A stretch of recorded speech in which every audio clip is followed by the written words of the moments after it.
علم کا مجھ کو شوق عطا کر خدا، علم نافع ملے از پائے علماء، علم کا مجھ کو شوق عطا کر خدا۔ الحمدللہ رب العالمین والصلاة والسلام علی سید الانبیاء والمرسلین، اما بعد فاعوذ باللہ من الشیطان الرجیم، بسم اللہ الرحمن الرحیم۔ الصلاة والسلام علیک یا رسول اللہ وعلی آلک واصحابک یا حبیب اللہ، الصلاة والسلام علیک یا نبی اللہ وعلی آلک واصحابک یا نور اللہ۔ مدنی چینل کے ناظرین، سلسلہ آئیے کچھ سیکھتے ہیں کے اندر ہم تراویح کورس کے اندر آپ کو خوش آمدید کہتے ہیں۔ آج انشاءاللہ عز و جل ہم حفاظ اور سامع حضرات کے لیے جو تراویح کورس کل لے کر حاضر ہوئے تھے اس کے دوسرے پارٹ کو پیش کریں گے اور آج اس کو مکمل کرنے کی بھی کوشش کریں گے۔ ابتداً بڑھتے ہیں درود پاک کی فضیلت کی طرف۔ چنانچہ نبی رحمت شفیع امت صلی اللہ تعالی علیہ وآلہ وسلم کا فرمان عالی شان ہے، مجھ پر کثرت سے درود پاک پڑھو کہ تمہارا مجھ پر درود پاک پڑھنا تمہارے گناہوں کے لیے مغفرت ہے۔ صلو علی الحبیب صلی اللہ تعالی علی محمد صلی اللہ علیہ وآلہ وسلم۔ تراویح سے متعلق ایک حدیث مبارک سماعت کرتے ہیں۔ چنانچہ نبی کریم صلی اللہ تعالی علیہ وآلہ وسلم نے ارشاد فرمایا، بے شک اللہ تبارک و تعالی نے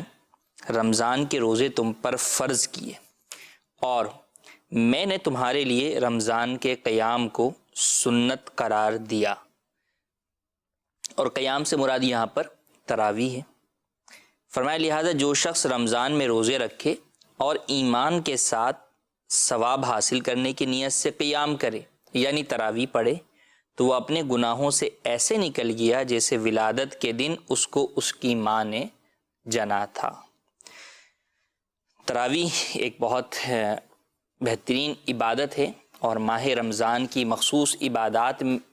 کو جو کاؤنٹ کیا جاتا ہے ان کے اندر ایک تراویح ہے کہ یہ آپ سال کے بقیہ دنوں کے اندر نہیں پڑھتے، بلکہ یہ عبادت خاص طور پر ماہ رمضان المبارک کی ہر شب میں ہر عاقل و بالغ مسلمان کے لیے سنت مؤکدہ ہوتی ہے، مرد و عورت دونوں کے لیے سنت مؤکدہ ہے۔ کل ہم نے سلسلے کے اندر جو چیزیں پڑھیں ان کو مختصر جو ہے وہ ریوائز میں کرنا چاہوں گا۔ تراویح سے متعلق چند اہم مسائل ہم نے جو ہے وہ ڈسکس کیے، اور تراویح سے متعلق ان اہم مسائل کو اگر آپ جاننا چاہیں تو امیر اہل سنت کی کتاب فیضان رمضان کے اندر تراویح کا جو ہے وہ باب ہے، یہ 159 کے اوپر یہ باب جو ہے وہ شروع ہوتا ہے، اور اس میں ان مسائل کو جو ہم نے بیان کیے مختصر کر کے آگے بیان کیا ہے، پیج نمبر 174 سے لے کے 179 تک یہ مختصر جو ہے وہ مسائل بیان کیے گئے ہیں۔ لہٰذا اگر آپ ان مسائل کی ریویژن چاہتے ہیں تو آپ فیضان رمضان کتاب کے ان صفحات کا مطالعہ بھی کر سکتے ہیں۔ ساتھ ہی ساتھ ہم نے پھر اس بات پر بھی ڈسکس کی کہ ایک امام کے لیے کیا شرائط ہیں۔ مصلی امامت پر کھڑا ہونے والا، چاہے وہ پنجگانہ نماز پڑھانے والا ہو یا نماز تراویح ادا کرنے والا ہو یا وہ شبینہ پڑھانے والا امام ہو یا نوافل پڑھانے والا امام ہو، اس میں کن کن شرائط اور صفات کا پایا جانا ضروری ہے۔ اور ساتھ ہی ساتھ ہم نے پھر یہ بھی بتایا کہ درست قرات کسے کہتے ہیں اور درست قرات کے اندر کن کن باتوں کا خیال کرنا ضروری ہے، اور قرات میں جو غلطی ہوتی ہے تو کون سی غلطیاں وہ ہوتی ہیں جو کہ معنی کو فاسد کر دیتی ہیں، اس کے اوپر بھی ہم نے بات کی۔ آج ہم بڑھتے ہیں ایک مسئلے کی طرف جو کہ تقریباً شاید میں یہ کہوں کہ کئی حفاظ کو یہ پیش آتا ہوگا تو یہ غلط نہیں ہوگا، بلکہ اکثر کو یہ پیش آ ہی جاتا ہے، کبھی نہ کبھی بھول چوک کا معاملہ ہے۔ سب سے پہلے تو یہ مسئلہ یاد رکھیں کہ قرآن کریم کے اندر 14 آیات سجدہ ہیں، اور جب وہ آیت سجدہ آپ پڑھتے یا سنتے ہیں تو آپ پر سجدہ تلاوت واجب ہو جاتا ہے۔ نماز کے علاوہ بھی اگر آپ قرآن کریم کی تلاوت کر رہے ہیں، آیت سجدہ آتی ہے تو آپ سجدہ تلاوت جو ہے وہ ادا کرنا واجب ہوتا ہے۔ نماز میں جب آپ پڑھتے ہیں تو نماز میں بھی سجدہ تلاوت جو ہے وہ کرنا واجب ہو جاتا ہے، اور نماز کا سجدہ تلاوت بعد میں نہیں ہو سکتا، نماز کے بعد نہیں ہو سکتا، نماز میں ہی جو ہے وہ کیا جائے گا، اور فوری طور کے اوپر جو ہے وہ کرنا واجب ہے۔ اگر بلا عذر کوئی تاخیر کرتا ہے تو وہ گناہگار ہوگا۔ لیکن تاخیر کرنے کی وجہ سے گناہ گار تو ہوگا، لیکن جب تک نماز میں ہے اس کے اوپر حکم یہی ہوگا کہ وہ سجدہ تلاوت ادا کرے، اور جب اپنے ٹائم سے لیٹ کر کے سجدہ تلاوت جو ہے وہ ادا کیا دوسری رکعت میں یا آخر میں، تو پھر سجدہ سہو بھی کرنا ہوگا۔ اب جب سجدہ تلاوت کا ہم نے مسئلہ بیان کر دیا، تو اب جب امام صاحب جو ہے وہ سجدے میں جو ہے وہ چلے جائیں، تراویح پڑھاتے ہوئے اللہ اکبر انہوں نے کہا اور ڈائریکٹ سجدے میں چلے جائیں، تو مقتدی پریشان ہو جاتے ہیں۔ بعض مقتدی جو ہے وہ رکوع میں ہو جاتے ہیں، بعض سجدے میں چلے جاتے ہیں۔ تو اس کے لیے بہتر یہ ہے کہ امام اعلان کر دے کہ پہلی رکعت میں سجدہ تلاوت کی آیت آئے گی، تو اس سے لوگوں کو پتہ چل جاتا ہے کہ پہلی رکعت میں جب امام صاحب اللہ اکبر پہلی مرتبہ کہیں گے تو اس میں رکوع میں نہیں جانا بلکہ سجدے میں جانا ہے، کہ سجدہ تلاوت ادا کرنا ہے۔ یہ ہونا چاہیے، یہی سب سے بہتر طریقہ ہے۔ لیکن اگر امام یہ اعلان کرنا بھول جائے تو اب پھر امام بیچارہ کنفیوژن کا شکار ہو جاتا ہے کہ یار میں کیا کروں، اب میں نے تو اعلان تو کیا نہیں۔ اب یا تو بعض ائمہ یا بعض حافظ صاحبان جو ہے وہ بغیر اعلان کیے ہی جو ہے وہ ڈائریکٹ سجدے میں چلے جاتے ہیں۔ سجدہ تلاوت تو اس طرح بھی ادا ہو جاتا ہے، لیکن عجیب کیفیت صفوں کی ہوتی ہے کہ بعض نمازی رکوع میں ہوتے ہیں، بعض سجدے میں ہوتے ہیں، یا بعض ائمہ یا حافظ صاحبان یہ کرتے ہیں کہ پھر وہ ان آیات ہیں قرآن کریم کی جن میں سجدہ تلاوت آ رہا ہے اس کو فی الحال چھوڑ کر بقیہ آیات پڑھ لیتے ہیں، اور پھر اگلی رکعت کے اندر دوبارہ اعلان کر کے وہ اس آیت کو ریپیٹ کرتے ہیں۔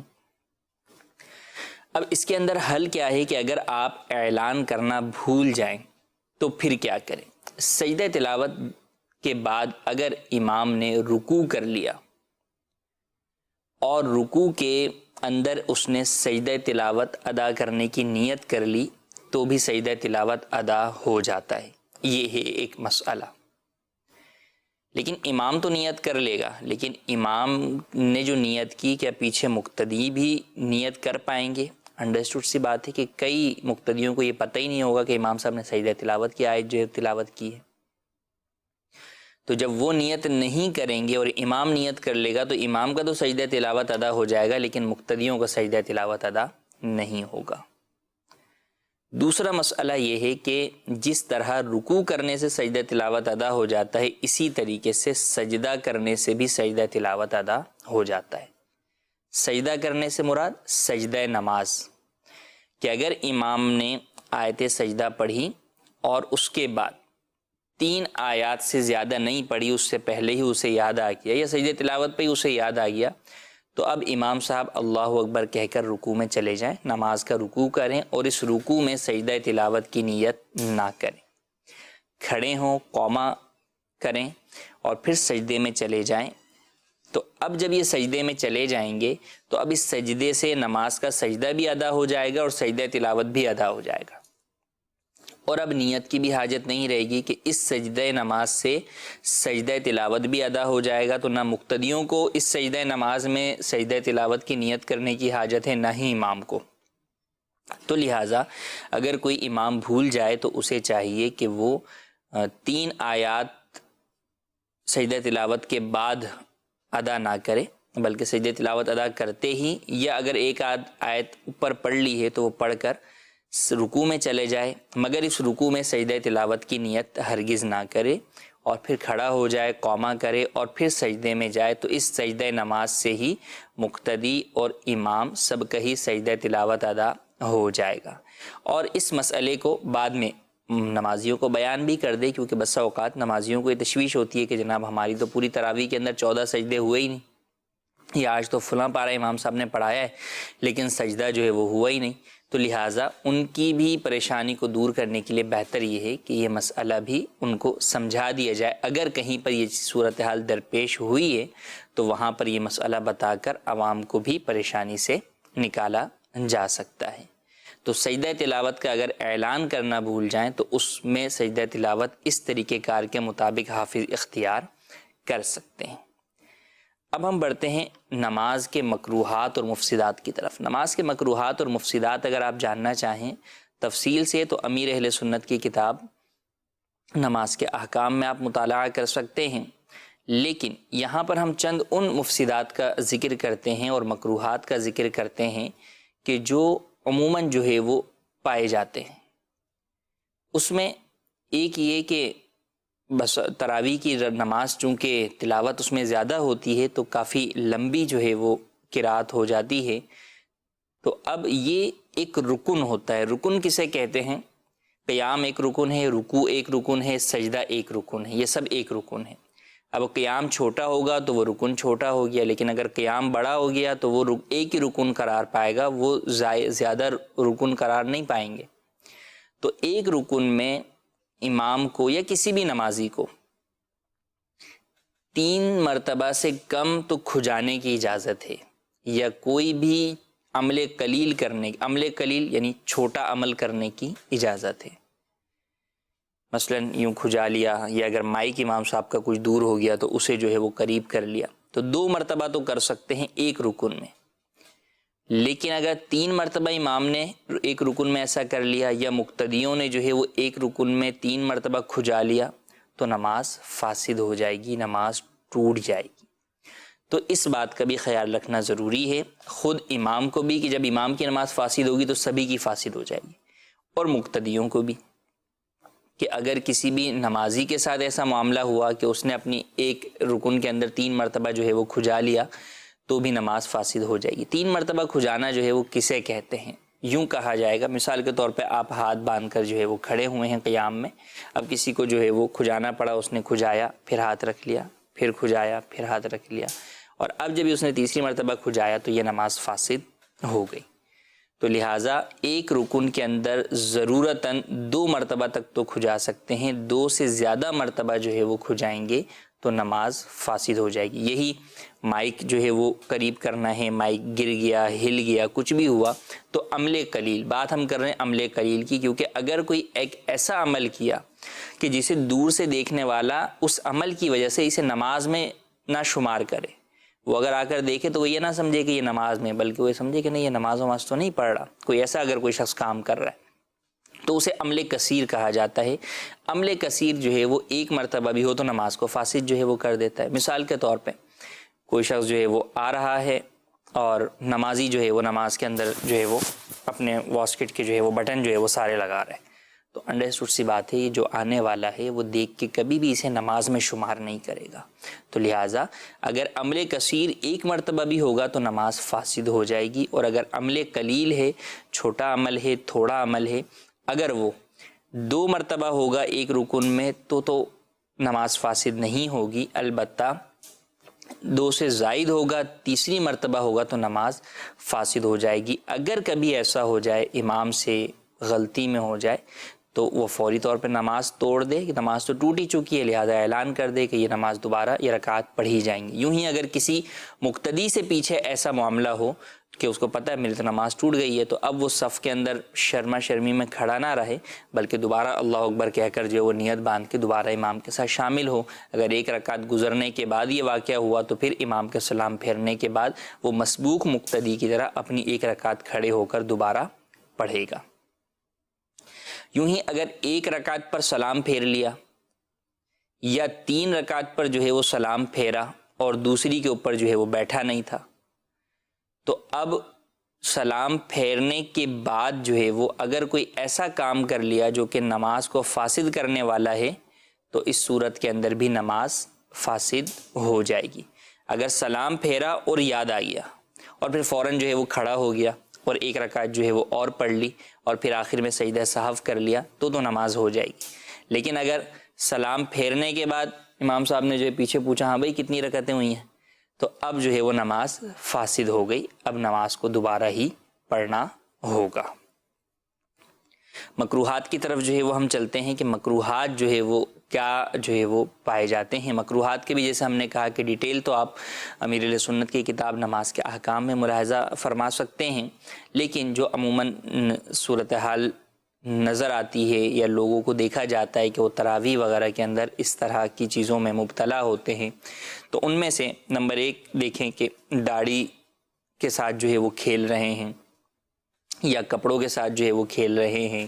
یا بدن کے ساتھ جو ہے وہ ویسے ہی جو ہے وہ کھیل رہے ہیں، تو داڑھی، کپڑے یا بدن کے ساتھ نماز میں کھیلنا یہ مکروہ تحریمی ہے۔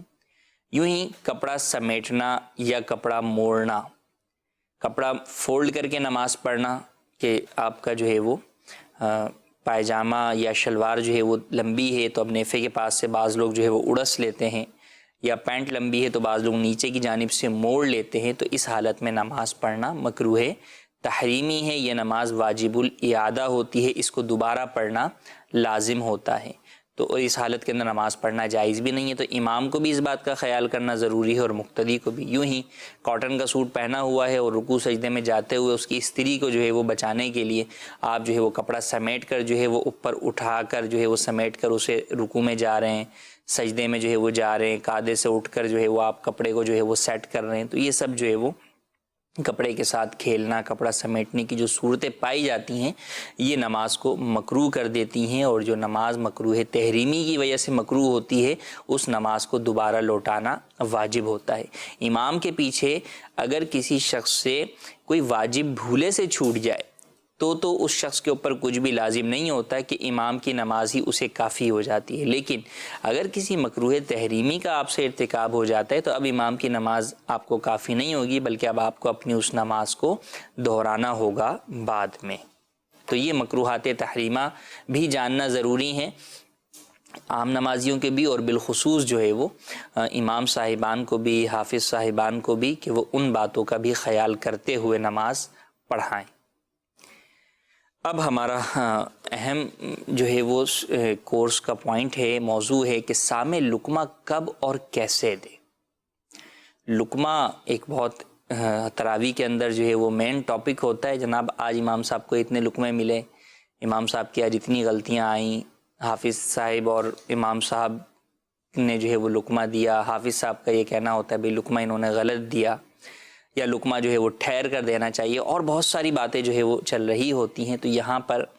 سامع کے لیے بہت ساری باتیں ہیں کہ وہ اس بات کا خیال کرے کہ لقمہ کب دے اور کیسے دے۔ جی، سب سے پہلی بات یہ ہے کہ لقمہ کیا فوراً دینا چاہیے یا کچھ جو ہے وہ ٹھہر کر لقمہ دینا چاہیے۔ لقمہ فوراً نہیں دینا چاہیے، بلکہ اگر یہ معلوم ہے کہ امام اپنی غلطی کو درست کر لے گا تو اس صورت کے اندر اس کو اتنا موقع دیا جائے کہ وہ اپنی غلطی خود ہی درست کر لے۔ بلکہ جہاں پر پتہ ہے کہ فوراً لقمہ دینے کی وجہ سے ہو سکتا ہے کہ امام جو ہے وہ کوئی ایسے الفاظ منہ سے نکال دے کہ جس کی وجہ سے نماز فاسد ہو جائے گی، تو وہاں اور زیادہ احتیاط کی حاجت ہے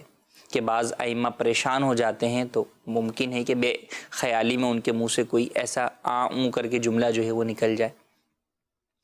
تو لقمہ فوراً نہ دیا جائے۔ البتہ اگر یہ پتہ ہو کہ فوراً لقمہ نہ دیا تو امام کوئی غلطی کر بیٹھے گا،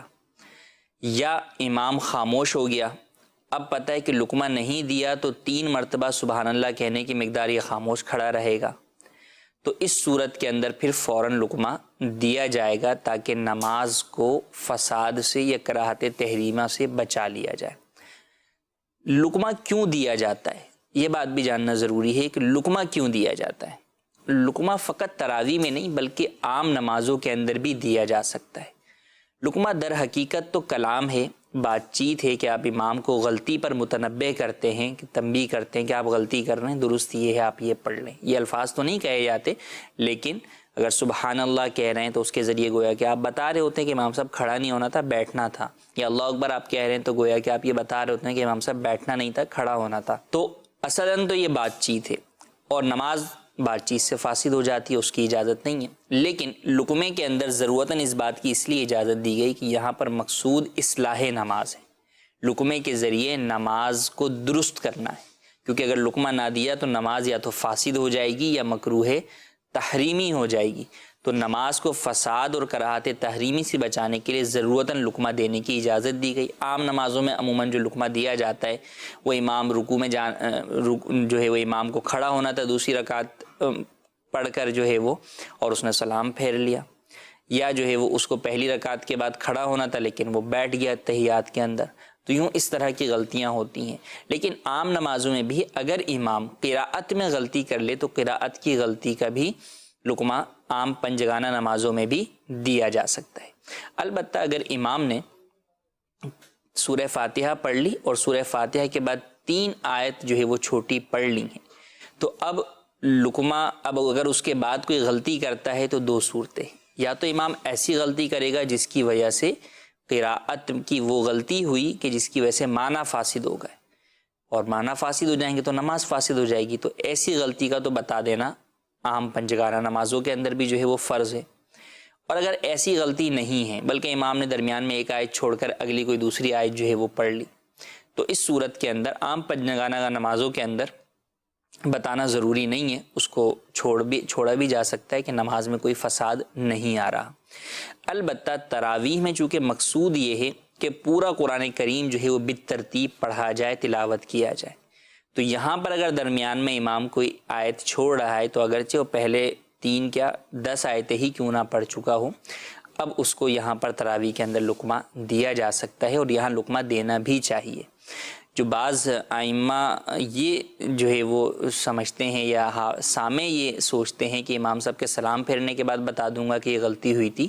تو یوں نہیں کرنا چاہیے، بلکہ آپ ان کو نماز کے اندر ہی بتا دیں تاکہ وہیں پر ہی غلطی درست ہو کے جو بالترتیب قرآن کریم کی تلاوت ہو رہی ہے وہ درست ترتیب کے مطابق ہی ہوتی رہے۔ تو لقمہ کے اندر جو ہے وہ اس بات کا خیال رکھا جائے۔ اور لقمہ کا جیسا ہم نے بیان کیا کہ لقمہ جو ہے وہ ضرورتاً رکھا گیا، تو اب سامع کو کھڑا کیا گیا لقمہ دینے کے لیے، تو اب سامع نے اگر لقمہ دے دیا تو اب ارد گرد سے اور 10-12 حافظوں کا جو ہے وہ بولنا یہ درست نہیں ہے۔ ہاں اگر کسی جگہ پر سامع نے لقمہ دیا، امام اس کا لقمہ جو ہے وہ نہیں لے رہا، اور پتہ ہے کہ اب اگر امام لقمہ نہیں لے گا تو غلطی وہ کر رہا ہے جس کی وجہ سے نماز فاسد ہو جائے گی۔ اگر 2 حافظ اور لقمے میں بولیں گے تو امام کو یقین ہو جائے گا اس بات پر کہ ہاں جو میں واقعی غلطی کر رہا ہوں، اور سامع جو لقمہ دے رہا ہے وہ درست لقمہ دے رہا ہے، مجھے لینا چاہیے۔ تو پھر اس صورت کے اندر بقیہ کو بھی کہنے کی حاجت، یہی عام نمازوں کے اندر بھی ہے۔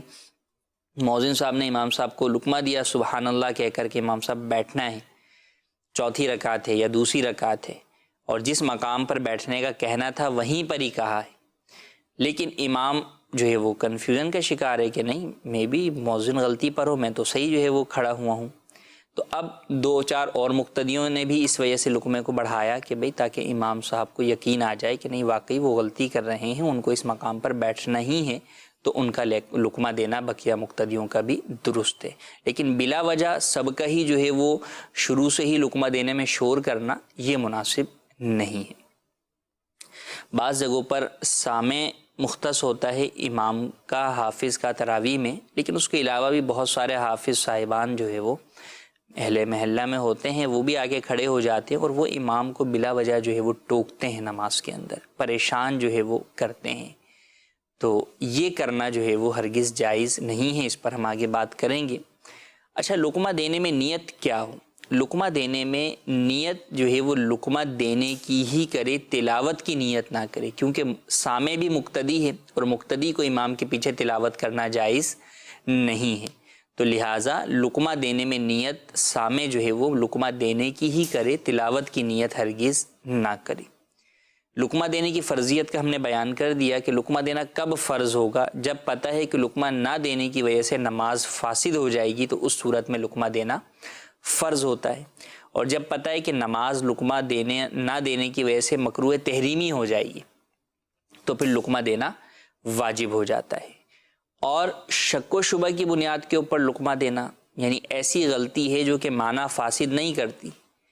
لیکن سامع کو بھی شبہ ہے کہ پتہ نہیں غلطی ہے یا نہیں ہے، لیکن اس کے باوجود وہ جو ہے وہ شبہ کی بنیاد کے اوپر ہی لقمہ دے رہا ہے، تو اس کو لقمہ دینا ناجائز ہے۔ جب شبہ ہے تو پھر سامع لقمہ نہ دے، بلکہ سلام پھیرنے کے بعد اس مقام کو دیکھ لے،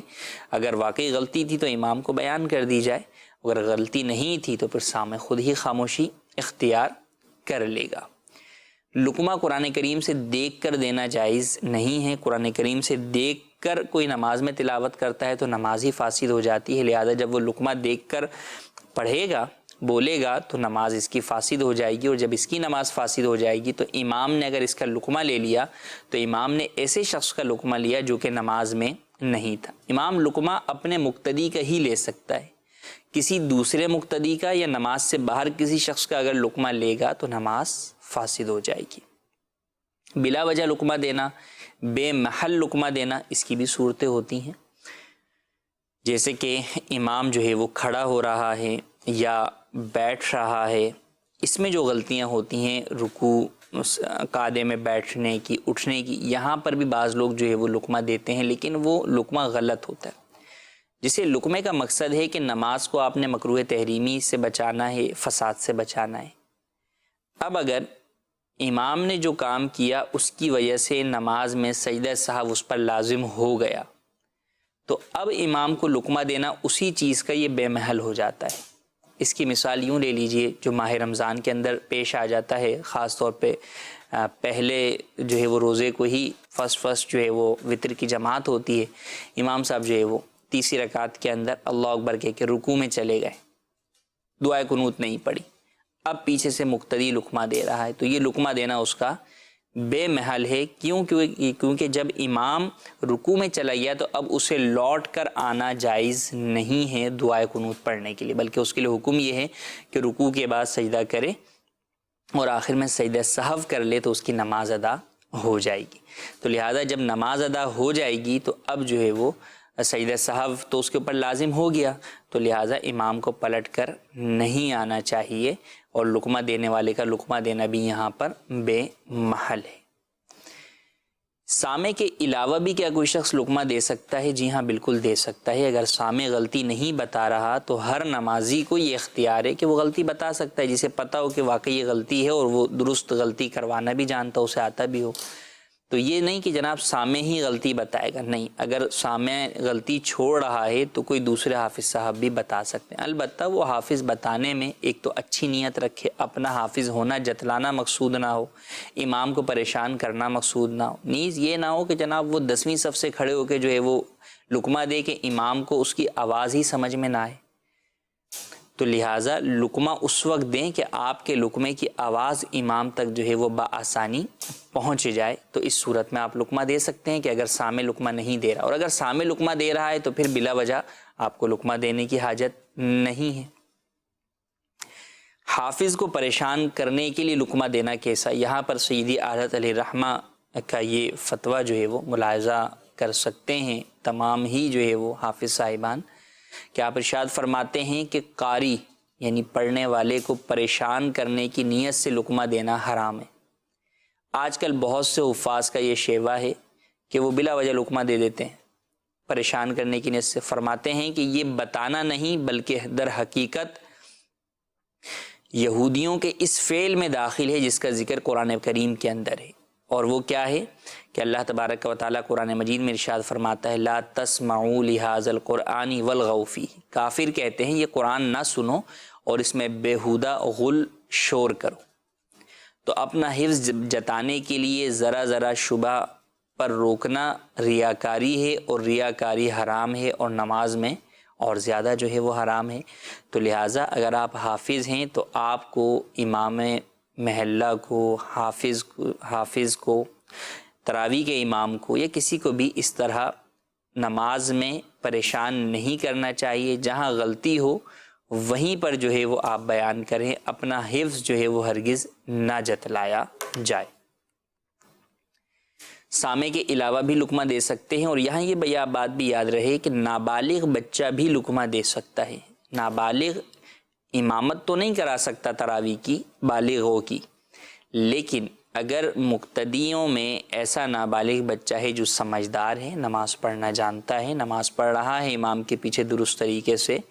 تو اگر وہ حافظ ہے اور اسے امام کی غلطی محسوس ہوئی تو نابالغ لقمہ دے سکتا ہے، امامت نہیں کرا سکتا لیکن بہرحال لقمہ دے سکتا ہے۔ اب بڑھتے ہیں ہم ختم قرآن سے متعلق مسائل کی جانب، کہ ختم قرآن جو ہے وہ کیا جاتا ہے تو ختم قرآن میں کن کن باتوں کا خیال رکھنا ضروری ہے۔ مستحب یہ ہے کہ ختم قرآن میں، ختم تراویح میں 3 بار قل هو اللہ شریف جو ہے وہ پڑھی جائے۔ تو آخری رکعات جو ہوتی ہیں 27ویں کو ختم ہو رہا ہے، یا کہیں پر 10 روزہ ہے، یا کہیں پر 6 روزہ ہے، تو وہاں پہ جو آخری رکعات ہوتی ہیں ان میں کسی ایک رکعت میں 3 بار جو ہے وہ قل هو اللہ شریف پڑھ لی جائے۔ جب ترتیب قرآن میں قل هو اللہ شریف آئی تو اسی کو 3 مرتبہ جو ہے وہ پڑھ لیا جائے کہ پورا قرآن کریم پڑھنے کا ثواب ملتا ہے 3 بار قل هو اللہ شریف پڑھنے سے۔ نیز بہتر یہ ہے کہ ختم کے آخری دن جب سورہ ناس پڑھ لی تو اب اسی رکعت میں یا اگلی رکعت کے اندر آخری رکعت کے اندر الف لام میم سے مفلحون تک دوبارہ جو ہے وہ پڑھ لیں، کہ گویا کہ یہ دوبارہ قرآن کریم جو ہے وہ شروع کرنے کے ارادے کی طرف جاتی ہے بات۔ تراویح کے اندر اس بات کو بھی یاد رکھا جائے کہ ہمارے ہاں جیسے بھی میں نے کہا کہ 6 روزہ تراویح ہے یا 10 روزہ تراویح یہ بھی ہوتی ہے، یا جہاں 27 روزہ تراویح بھی ہوتی ہے، تو وہاں کئی لوگ جو ہے وہ جب تراویح میں ختم قرآن ہو جاتا ہے تو اس کے بعد تراویح چھوڑ دیتے ہیں، تراویح نہیں پڑھتے۔ 5 روزہ والے 5 روزہ کے بعد نہیں پڑھتے، 10 روزہ والے 10 روزہ کے بعد نہیں پڑھتے، 27 روزہ والے آخری 3 دن کی نہیں پڑھتے۔ ایسا کرنا جائز نہیں ہے۔ تراویح ہر عاقل و بالغ مرد و عورت کے لیے سنت مؤکدہ رمضان کی ہر رات میں ہے، تو لہٰذا ہر رات میں تراویح آپ 20 رکعت پڑھیں گے۔ ختم قرآن ایک جدا سنت ہے اور تراویح ایک علیحدہ سنت ہے۔ ختم قرآن اگر کوئی نہیں کرتا تو گناہ گار نہیں ہوگا، لیکن اگر تراویح چھوڑنے کی عادت بنائے گا تو گناہ گار ہوگا۔ لہٰذا اگر آپ ختم قرآن کی سنت کی ادائیگی کے لیے کسی جگہ پر ختم قرآن سن لیتے ہیں 10 روزہ میں، 15 روزہ میں یا 27 روزہ میں، تو بھی بقیہ جو دن باقی ہیں ماہ رمضان المبارک کے اس کے اندر آپ تراویح روزانہ پڑھیں گے، تراویح نہیں چھوڑیں گے۔ اب چاہے آپ امام صاحب کے پیچھے مسجد میں پڑھ لیں یا چاہے آپ جو ہے وہ اپنی گھر پہ جو ہے وہ تراویح جو ہے وہ سورت کے ساتھ جو ہے وہ ادا کر لیں، لیکن بہرحال تراویح رمضان المبارک کی ہر رات پڑھنا سنت مؤکدہ ہے، لہٰذا ہر رات تراویح لازمی طور پر پڑھی جائے گی۔ 5 یا 10 روزہ پڑھ لینے سے بقیہ راتوں کی تراویح معاف نہیں ہوتی۔ ختم قرآن میں اس بات کا بھی خیال کر لینا چاہیے کہ مستحب یہ ہے کہ ایک بار جو ہے وہ ایک بار بسم اللہ الرحمن الرحیم بلند آواز سے پڑھنا سنت ہے، اور ہر سورت کی ابتدا میں آہستہ پڑھنا مستحب ہے۔ تو لہٰذا کسی بھی پورے ختم قرآن میں کسی بھی دن، چاہے آخری دن یا چاہے درمیان میں، کسی بھی سورت کی ابتدا میں ایک بار بسم اللہ الرحمن الرحیم جو ہے وہ بآواز بلند پڑھی جائے، کہ یہ سنت ہے، اور بقیہ ہر سورت کی ابتدا میں بسم اللہ آہستہ پڑھی جائے گی۔ بسم اللہ آپ سورہ فاتحہ کے بعد سورہ شروع کر رہے ہیں جب بھی، اور اگر آپ مثال کے طور پہ جو ہے وہ تراویح میں تلاوت کر رہے ہیں اور آپ نے کوئی ایک سورت مثلا جو ہے وہ ختم کی، جیسے آخری جو ہے وہ ایام ہوتے ہیں یا آخری دن ہوتا ہے، اس دن ایک ایک رکعت کے اندر 2 صورتیں پڑھی جا رہی ہوتی ہیں، تو اب جیسے کسی نے سورۃ الضحیٰ پڑھی تو اب اس کے بعد جب اگلی سورت پڑھے گا درمیان میں بسم اللہ شریف پڑھے گا، مگر یہ ہر رکعت کی ہر سورت کے شروع میں جو آپ بسم اللہ پڑھتے ہیں یہ آہستہ پڑھنا مستحب ہے۔ تراویح میں حافظ صاحبان کی اجرت کا بھی یہ مسئلہ یاد رہے کہ تراویح ایک عبادت ہے، قرآن کریم پڑھنے کی اجرت لینا جائز نہیں ہے۔ قرآن پڑھانا جسے تعلیم قرآن کہتے ہیں، مدرسے میں استاد کا قرآن پڑھانا، یہ جائز ہے اور اس کے اوپر اجرت لینا بھی جائز ہے، اس کی علماء نے اجازت دی ہے۔ لیکن قرآن پڑھنے کی اجرت لینا، وہ چاہے تراویح کی صورت میں ہو، چاہے ایصال ثواب کی صورت میں ہو، کسی بھی صورت میں ہو، قرآن پڑھنے کی اجرت لینا جائز نہیں ہے، کہ یہ عبادت ہے اور عبادت کی اجرت لینا جائز نہیں ہے۔ چنانچہ امام اہل سنت نے فتاوی رضویہ میں واضح طور پر ارشاد فرمایا کہ تلاوت قرآن اور ذکر الہی پر اجرت لینا اور دینا دونوں حرام اور دونوں ہی گناہ گار ہوتے ہیں، اور جب یہ گناہ گار ہوتے ہیں تو پھر ثواب کس بات کا جو یہ اپنے مرحومین کو پیش کریں گے۔ کئی جگہوں پہ لوگ اپنی میت کے لیے مرحوم کی قبر پر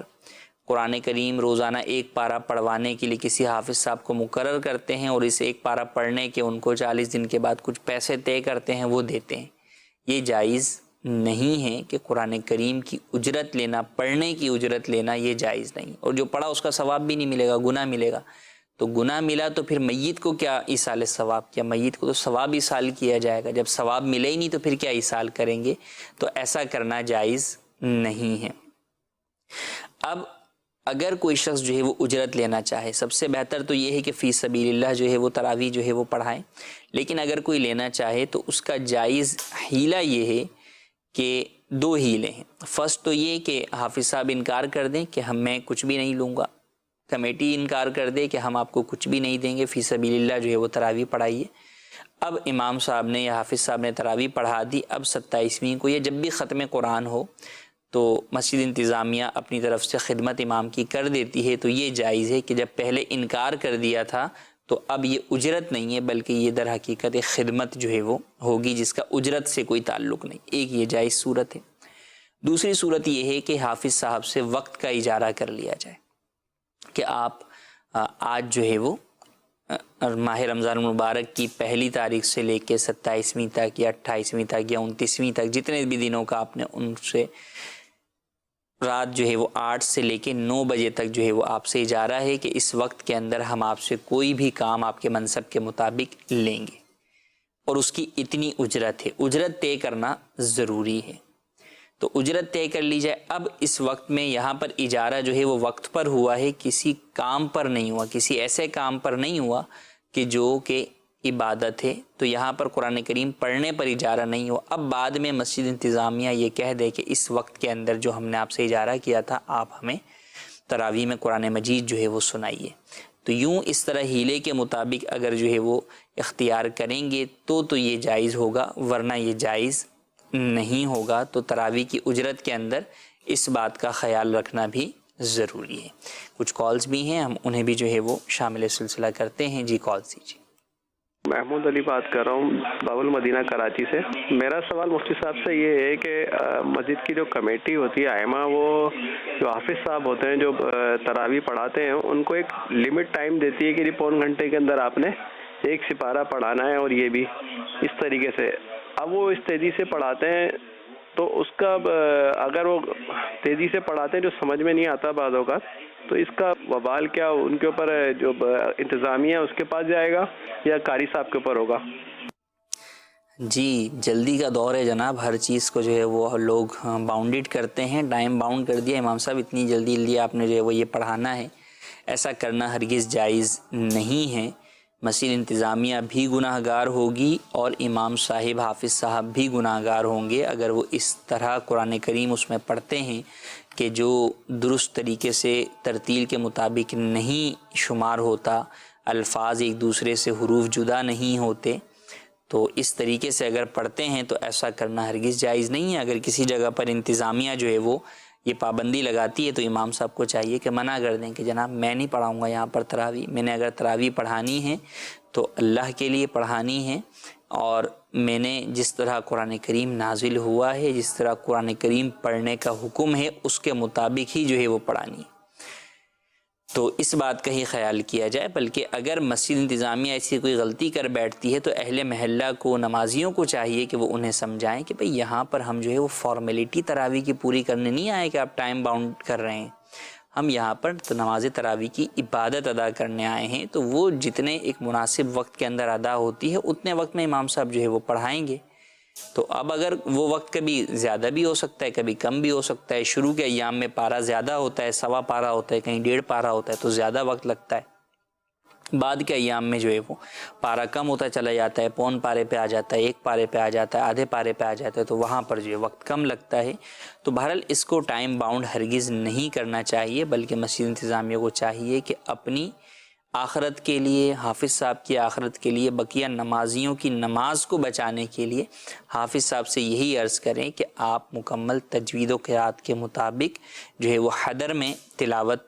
کیجئے, اس طرح کہ تمام حروف مخارج کے ساتھ ادا ہوں, ہر حرف دوسرے حرف سے جدا جو ہے وہ ہو, کس طرح کے حروف کو جو ہے وہ گنا جا سکے.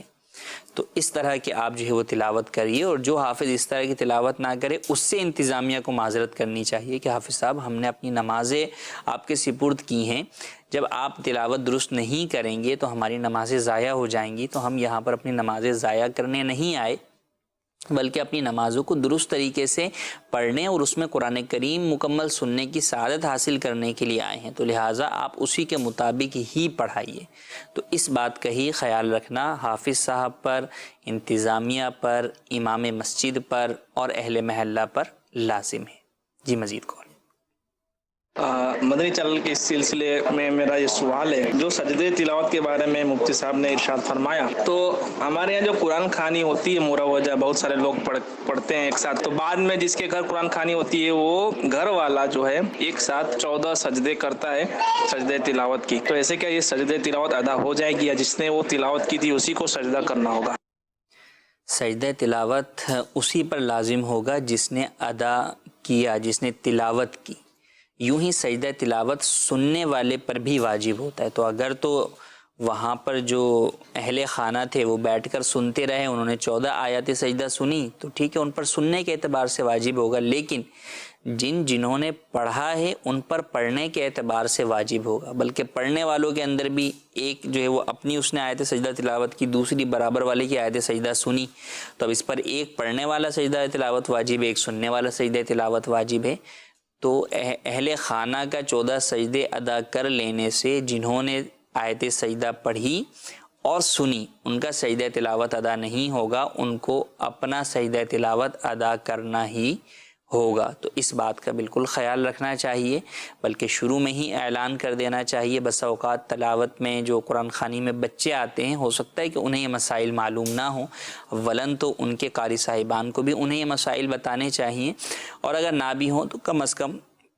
وہاں پر ہی اعلان کر دیا جائے کہ جو بچہ سجدہ تلاوت کی آیت پڑھے تو وہ یہاں پر مصلی بچھا ہوا ہے، وہ اس کے اوپر جا کر سجدہ تلاوت ادا کر لے. تو یوں سجدہ تلاوت بھی